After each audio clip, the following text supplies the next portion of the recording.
আসসালামু আলাইকুম। সবাই কেমন আছেন? আশা করি সবাই ভালো আছেন। স্বাদ ও স্বাদের গল্পের সাথে আবারও আসলাম আপনাদের জন্য। মানে সবার জন্য এই সালাদ। তো সবাই খেতে পারেন। তো সালাদটা কিভাবে বানালাম দেখার জন্য আমার Facebook পেজে ফলো করুন, সাথেই থাকুন। তো চলে আসলাম সালাদের জন্য। আমি এখানে দেখতেই পারছেন আমি কি নিছি শসা, টমেটো, গাজর, আপেল এখানে। সো আমি ফ্রুট সালাদ মিক্স করে আজকে বানাবো। সাথে থাকতেছে রাজমা আমার। তো আমি বড়, বড় করে একটু টমেটো কেটে নিচ্ছি। দেখতেই পারছেন বেশি সহ।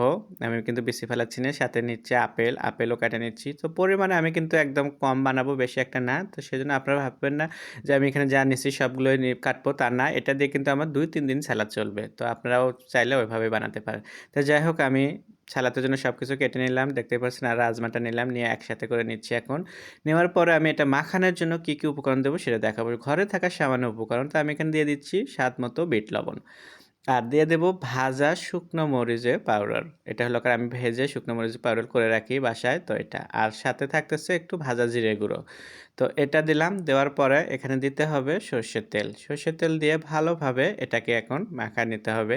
তো এই অল্প উপকরণেই আপনারা কিন্তু খুব মজা করে সালাদটা খেতে পারতেছেন সবাই। দুপুরে লাঞ্চে কিংবা রাতে ডিনারে হিসেবে আপনারা খেতে পারবেন।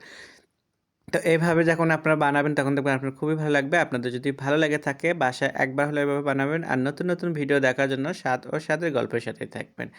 হয়ে গেল আজকের সালাদ বানানো, দেখতেই পারছেন। খুবই মজা লাগে আমার কাছে। এটা আমি কিন্তু দুপুরের লাঞ্চে রাখতেছি। সবাই ভালো থাকবেন।